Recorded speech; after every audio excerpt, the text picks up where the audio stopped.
Hello everybody, it's Birch-Koala crew here once again, and yes, your eyes are not deceiving you, we are back with more Pokemon Yellow shenanigans. This is DoctorJhonReborn, I'm Shank02.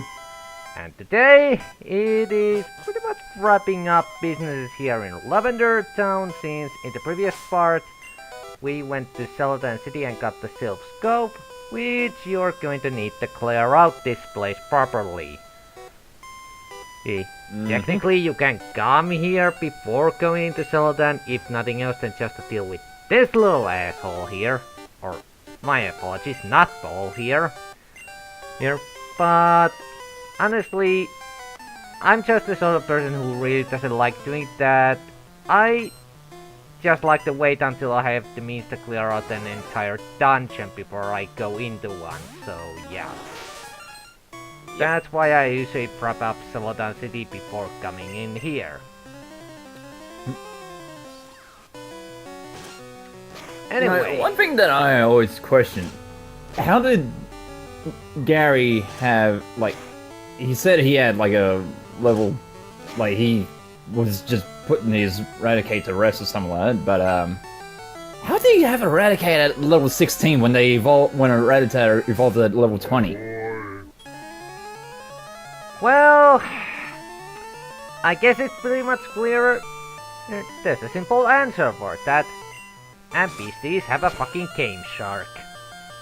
Yep. Because, let's be honest, NPCs in the early generations were cheating assholes, having fucking fully evolved Pokemon at levels where they shouldn't have no business being fully evolved. That, or then, in the case of the unfortunate bug catchers, just like to spam the fucking B button. Seriously, fucking Take hell. my level 10 Caterpie. Oh yeah. Oh, that's nothing, fucking... The hardcore... Freaky... Okay, I haven't played the game, but I have heard the horror stories, and apparently in Heart Gold and Soul Silver remakes, there's a fucking bug catcher who has a fucking level 69 Metabot. Who the fuck has a level 69 Metabot? That is like beyond something else. Yep. Anyway, as for Nutball here, nothing too difficult here.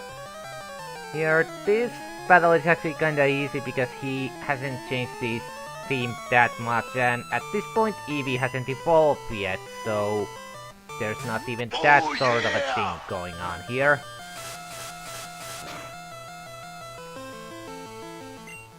But I think this battle might have actually been a little bit more difficult in...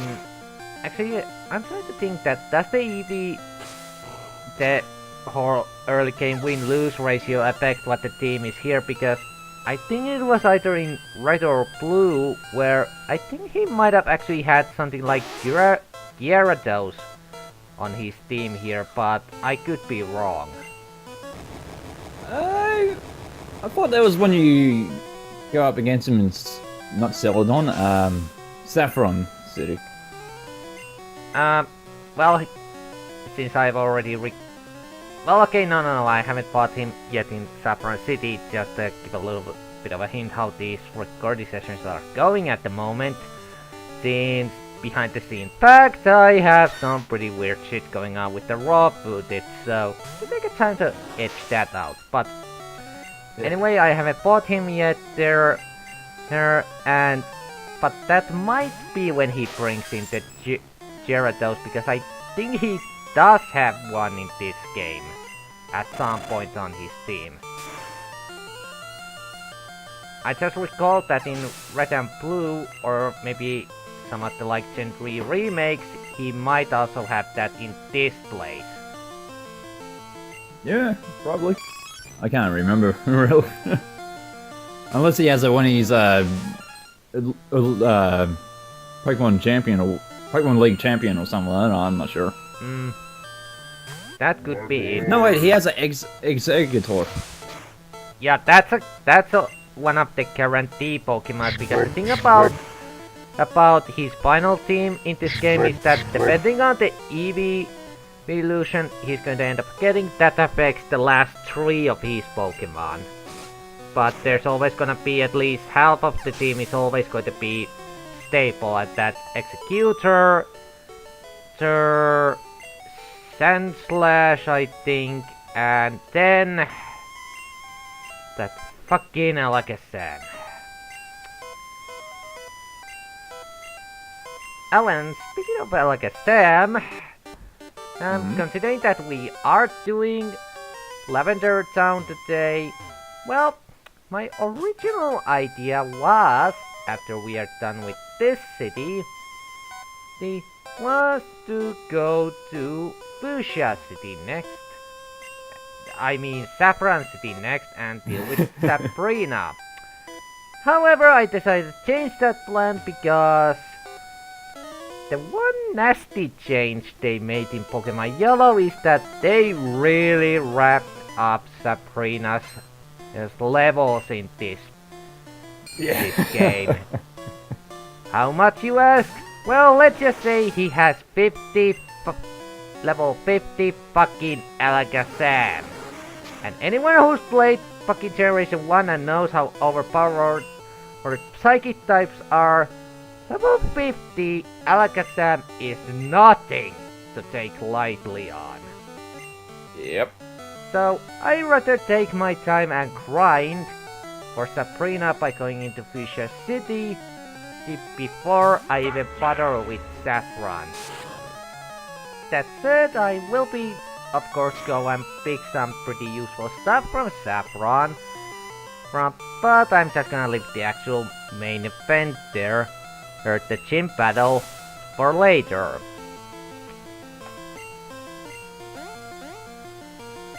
For some reason, just looking at Ghastly again, it looks like a, I don't know, like an electrode that's on fire. Yeah, I can see that. And also, so you may have guessed it there, but this tower displayed yet another oddity from Generation 1. Basically this. Bug type attacks are super effective against poison types.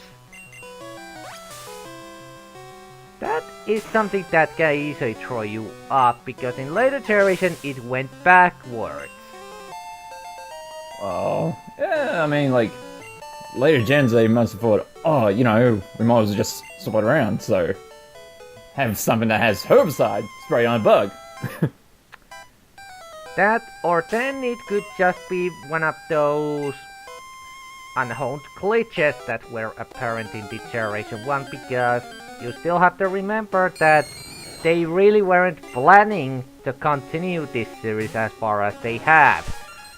This was supposed to be one and done thing, but nope, since the sale figures were so fucking high, they decided to just milk this till it was fucking try something. And well, I'm not going to say anything until I played the game myself, but we have to see if this thing is starting to get sucked dry based on how Sun and Moon is going to perform. I've seen a few of the Pokemon Day announced, and some of them look alright. Yeah, I mean, have that Dragon Cross normal type. That's a bit of an odd mix.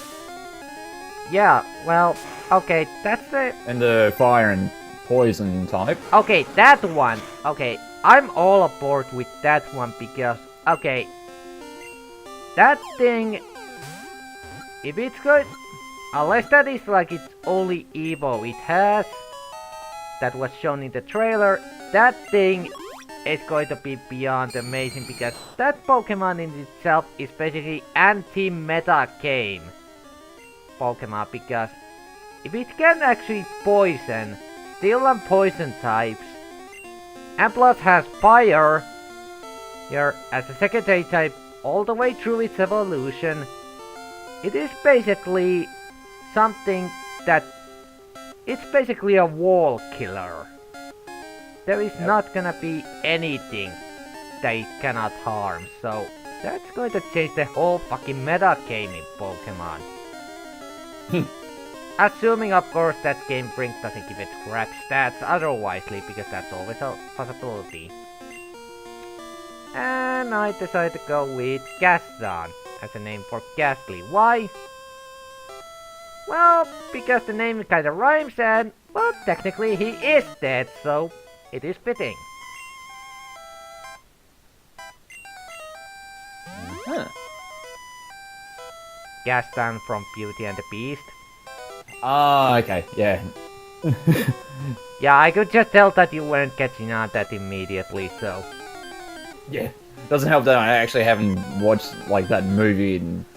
Oh, God, I don't even know when last night I actually saw it.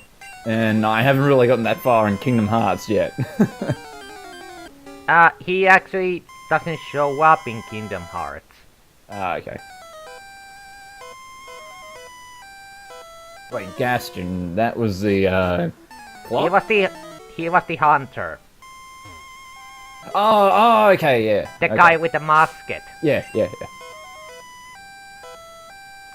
It was kind of weird actually when you think about the time when that movie was released, because if you look at it in a certain angle, Gaston was basically the type that you would expect to be the good guy, you know, good looking and such. Basically the standard Disney prince style that was going on back then, but nope, they decided to make someone like that a bad guy in the movie, so that was kind of unique at the time.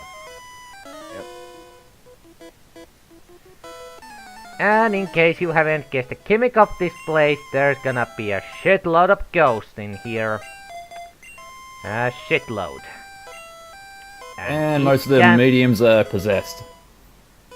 Yep, that. And because it is a coast-like place, it can get really annoying simply because they just love to spam one certain move. Confuse Ray. Fuck's sake.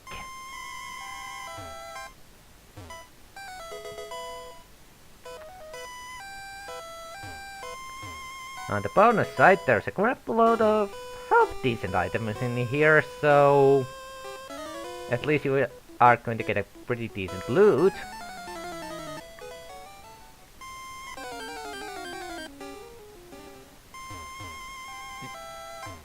I'm just trying to remember. Did you actually use the repel or not? Yeah, I did use, but the thing is that there are some encounters here that are decently high leveled. But like, I think the highest you can counter here is level 26 or so, yeah. Okay. There's still a chance that unless your Pokemon is above that, you're still going to run into something. Or then I could have just forgotten to use the repel or didn't bother using it because I was so close to this. Basically in the healing spot of this tower. And showing up this pipe because this guy. I'm gonna say the hunter's sprite in this is actually kinda cool. I think repel only works if you have your highest level Pokemon in the front. Well, it's basically based on what level the Pokemon in front of your party is, so if your Pokemon in front is lower level than some of the encounters in the place, then yeah, you are still going to get the encounters. Yeah, that's what I just said. Yeah, but I'm just basically the reason why I'm mostly running into these is because I just like to give Toadsworth some experience from here. Which does actually pay off by the end of this part.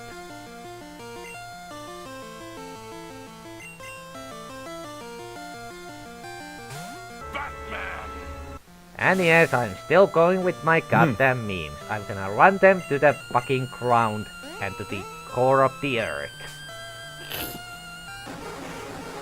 I'm amazed you haven't given Zelda any meme clips yet. No, Because A, I would actually like to have some of my sanity, plus actually live through this goddamn playthrough, so I don't intend to overwork myself.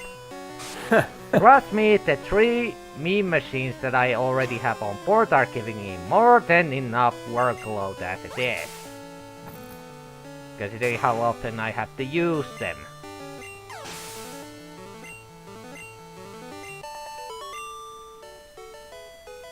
When I was a kid, when I first saw that sprite, I thought she was actually holding a sword. Yeah, it is kinda easy to mistake that for a sword or a dagger also. So, guys, admittedly, okay, for the time, I have to admit that this, like, battle sprites are really good quality, but yeah, they can still be kinda awkward with some elements. No, there's no zombies in here. This isn't the Indian burial ground where every dead Pokemon will come back to life. Yeah, we established that this kind of was. I can't remember. I think that was in part 10 or something. Something like that. Anyway, it was the part where we were getting upon the stupidity of the people for building a fucking radio tower here in the next generation. Yep. Seriously, I still try to analyze what the fuck was the thought process for that. So, you have a tower full of dead things, full of gravestones. What is the logical thing to build there next once the funding runs out? Radio tower. To be honest, I'm sorry, I don't really what think logic lessons did I miss? I got a feeling they don't really bury the Pokemon. I think they just like cremate them and then just put like the ashes in the tombstone or something. That's what I'm getting the idea of what they did. Well, that would actually make a lot of sense because like, I mean, you'd have to be digging through the floorboards just to bury a Pokemon in the tower, wouldn't you? Yeah, that's a good point. So yeah, maybe there's like just some sort of a... Maybe there's like some sort of little space right beneath the tombstone where to place the urn or something. That would actually make quite a lot of sense. Although you gotta wonder how that would work with some Pokemon, like... Okay, just for being meta's sake, I probably said that wrong, but whatever. Let's say your ghost Pokemon somehow dies. Well, I don't think they'd really die. Like, I mean, they're already ghosts, so they wouldn't die. That's part of the joke, but let's pretend that happened. Okay, Ghastly is labeled as a ghost Pokemon. Yeah. If you try to cremate it, wouldn't that thing just fucking burst in a fiery explosion? I'm not sure. I'd the probably same just thing think with coughing, just... because basically coughing just spews all sort of stuff like methane gas and such, so all you have to do is light a fucking match near that thing and everything just blows the fuck up, so... I guess there has to be some pretty fucking talented people doing the cremating, because if not, I can imagine there's gonna be a few human funerals along the side. Or unless, like, this is my idea of how they probably would do it. They'd probably, like, since wheezing and coughing they have, like, gas in them, like, they probably just poke a hole or something in them and then just let all the gases out. I get, like, kind of like how a pufferfish or something, like, you know how, like, you just poke it in, I'm not saying you would poke a pufferfish, but, you know how they just have, like, air and water in them? Yeah, I get what you mean, and... So they'd probably just wait until, like, they deflate or something like that, and then light them on, like, and cremate them or something. Yeah. Yeah, well, I think that quite works with coughing, because I always had to imagine that coughing is more of a, like, solid, so I don't think it inflates like a balloon, but whatever. Anyway, now to the main event. Yet another fight against the 3 Doofuses of Pokemon Universe. Or the 3 Stooges, I meant to say. Also, I just love how we turned something that's supposed to be child-friendly into the fucking grimmest thing ever. Seems to be kind of a theme with Nintendo-related games like with Pikmin and this thing. Dig deep enough and you can find all sorts of hidden dark shit. Oh, don't forget about Splatoon. Oh yeah, that. Basically post-apocalypse future. Yeah. Oh no, not really that. It's when you fight against the final boss in the Splatoon story run. Story mode or whatever it is. Oh like, yeah. After you wait a few seconds, you hear like screams and crashing and all that in the background. Oh yeah, that is real fucking creepy. You dare to glare at Batman? Don't you know I have the Bat Glare? The most powerful glare there is. It's not really doing him any good. No, but it confused him, so something has been done.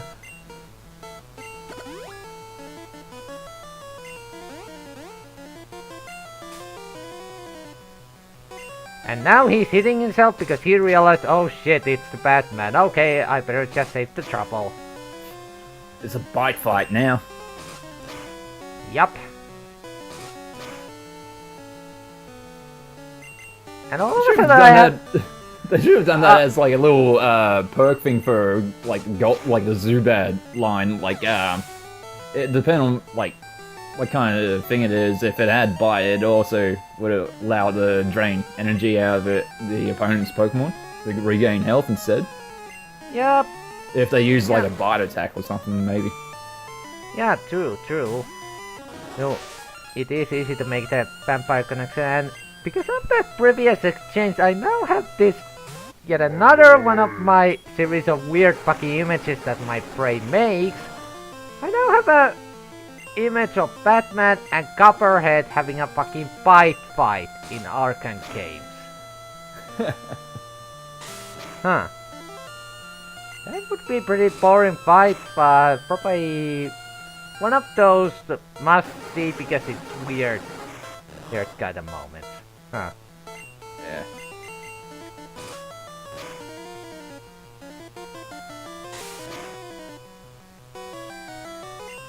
Can you just destroy this lump of cancer right now, please?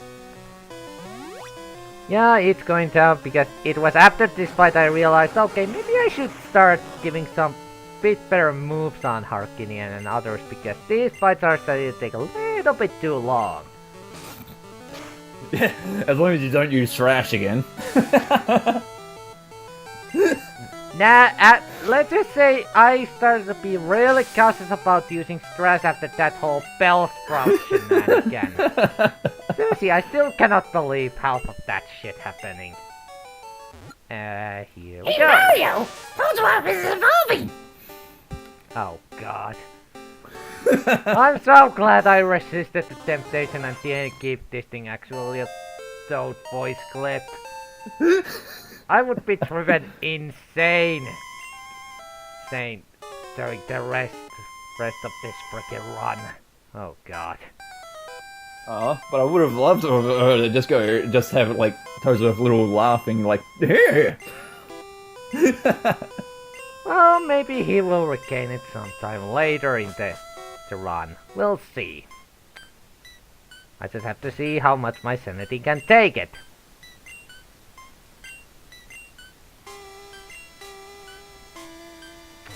Fuck you, limited inventory space. I am so glad that the later gens fixed that shit by basically making so that if you don't have room, unless it's a really blood critical item, it could go into your PC automatically. Saves a lot of fucking trouble. And you're gonna sell a Pokeflute now. Nope. Just selling all these selling this fucking nugget that I picked up, and alongside with some other shit I have. All the X items, because I don't fucking need them. But with that, we have pretty much wrapped everything we need to do here in Lavender Town and are pretty much reaching the end of this part. And Toadsworth is having a pretty fucking good physical stats for basically a bug with a mushroom for a head, so... Well, it's pretty much just a zombie now. Yeah. Yeah, that's actually true because he is basically based on that fucking fungus that like turns bugs into zombies. Ugh. Parasect was the cause of The Last of Us. That would make for a fucking awesome meme video now that I think about it. Oh, no, wait, mod, like, every single one of those monsters in Last of Us, just somebody make a mod that they all have, like, the Parasect hat on their head, or just Parasect on top of their head. That would be freaking hilarious.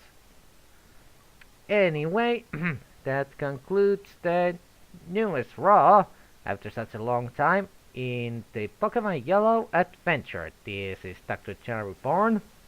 And I'm Shank02. And until next time, we will see you later. Until then, bye-bye. See yous.